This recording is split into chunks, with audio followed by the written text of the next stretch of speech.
Hi friends, welcome back to my YouTube channel Urzvish. ఎలా ఉన్నారు అందరూ? I hope you are all doing well. ఇవాళ మనం వెళ్తున్నాము శ్రీకాళహస్తీశ్వర టెంపుల్ అండి. ఈ టెంపుల్కి ఎలా వెళ్ళాలి, టెంపుల్ టైమింగ్స్ ఏంటి, ఎందుకు వెళ్తారు మ్యాక్సిమం అనేది మొత్తం ఈ వీడియోలో కవర్ చేద్దాం. If you feel our video informative and useful, don't forget to like, share and subscribe guys, so that we can get some more boost to do such content. మేము Madanapalle road నుంచి బయలుదేరామండి train via Tirupati. మీరు ఎక్కడి నుంచైనా తిరుపతికి bus, train, flight facilities maximum ఉన్నాయండి. తిరుపతి నుంచి Srikalahasti around 30 kilometres ఉంటుంది. సర్వీస్ని బట్టి ఛార్జ్ ఉంటుంది. ఎక్స్ప్రెస్లో అయితే 55 రూపీస్. ఇక శ్రీకాళహస్తి చేరుకున్న తర్వాత అక్కడ మీకు హోటల్స్ మ్యాక్సిమం అవైలబుల్లోనే ఉంటాయండి. మీరు ప్రీ ప్లాన్గా చేసుకుంటే websites like Make My Trip, Goibibo కూడా బుక్ చేసుకోవచ్చండి హోటల్స్. ఫేర్స్ విషయానికి వస్తే 500 to 1000 లోపల అయిపోద్ది పర్ డే. ఇంకా టెంపుల్ విషయానికి వస్తే శ్రీకాళహస్తీశ్వర దేవస్థానం మన ఆంధ్రప్రదేశ్లోని తిరుపతి జిల్లాలో ఉందండి. ఈ తిరుపతికి ఎగ్జాక్ట్గా 36 కిలోమీటర్స్ దూరంలో ఉన్న శ్రీకాళహస్తిలో ఉందండి. పంచభూత స్థలాలలో ఒకటైన వాయులింగాన్ని ప్రసిద్ధి చెందిందండి. ఇది గాలిని సూచిస్తుంది. ఈ ఆలయాన్ని రాహు కేతు క్షేత్రంగాను, దక్షిణ కైలాసంగాను పరిగణిస్తారండి. లోపల ఆలయం 5వ శతాబ్దంలో నిర్మించబడిందండి. బయట ఆలయం 11వ శతాబ్దంలో రాజేంద్ర చోళ తర్వాత చోళ రాజులు, విజయనగర రాజుల చేత నిర్మించబడిందండి. వాయు రూపంలో శివుడు శ్రీకాళహస్తీశ్వరుడుగాని ఇక్కడ పూజింపబడతాడండి. ఈ టెంపుల్ స్వర్ణముఖి నది తీరాన శ్రీకాళహస్తిలో స్వయంభూగా వెలిసారండి.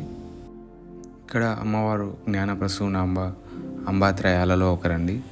శివలింగం ఇక్కడ వర్తులాకారం వలె గాక చతురస్రాకారంగా ఉంటుందండి. స్థల పురాణం ప్రకారం ఇది బ్రహ్మకు జ్ఞానం ప్రసాదించిన ప్రదేశం. ఇది టెంపుల్కి 4వ గోపురం దగ్గర ఉన్న యాత్రికుల వసతి గృహం అండి. ఇక్కడే మనం దర్శనానికి వెళ్ళే చోటే మన బ్యాగులు, చెప్పులు, మొబైల్స్ పెట్టుకునే స్టాండ్స్ ఉన్నాయండి.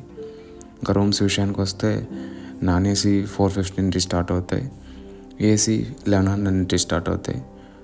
మళ్ళీ మనం 450 సెక్యూరిటీ డిపాజిట్ చేయాల్సి వస్తుంది. లైక్ 450 రూమ్ తీసుకుంటే 1100 రూమ్ తీసుకుంటే 1100 సెక్యూరిటీ డిపాజిట్ చేయాల్సి వస్తుంది. ఇది మేము దర్శనం తర్వాత కొండపైన మళ్ళీ భక్త కన్నప్ప టెంపుల్ ఉందని అక్కడికి వెళ్ళేటప్పుడు తీసిన వీడియో. ఇంకా పైకి వెళ్ళిన తర్వాత శ్రీకాళహస్తి టౌన్ మొత్తం కనిపిస్తుందండి. పూర్వం కన్నప్ప అనే వేటగాడు నిత్యం స్వామిని కొలుస్తున్నాడండి.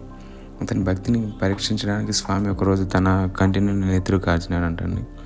వెంటనే కన్నప్ప తన కన్ను పీకి స్వామికి అమర్చాడంటండి.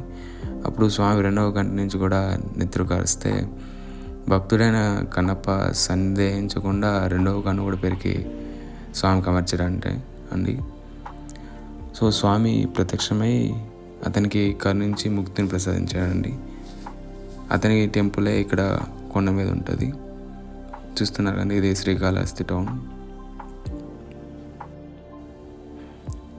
ఇక ఇవి ఆలయం దగ్గర ఉన్న చిన్న చిన్న షాపులు అండి. ఇందులో ఆకర్షణీయంగా ఉన్నది ఇది ఒక 5D పిక్చర్స్ అండి.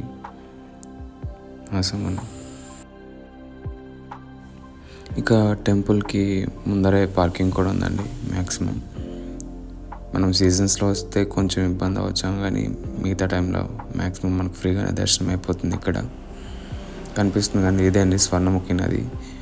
అండ్ అది గోపురం నెంబర్ 1 అక్కడి నుంచి కనిపిస్తుంది కానీ అదే కన్నప్ప టెంపుల్ కొండ మీద ఉంది. ఇంకా రాహు కేతు పూజల విషయాలకు వస్తే ఇక్కడ 500, 1500, 2500, 5000 ఫేర్స్గా ఉన్నాయండి. మీ బడ్జెట్ బట్టి మీరే ఫిక్స్ అయితే మంచిది. పూజా సామాగ్రి మొత్తం వాళ్ళే ఇస్తారు. That's it for the video అండి. మీ ఫేవరెట్ పార్ట్ ఏదో కమెంట్ చేయండి. Don't forget to like, share and subscribe with your friends. We'll meet you with the next video. Until then, bye. Take care guys. Thanks for watching till the end.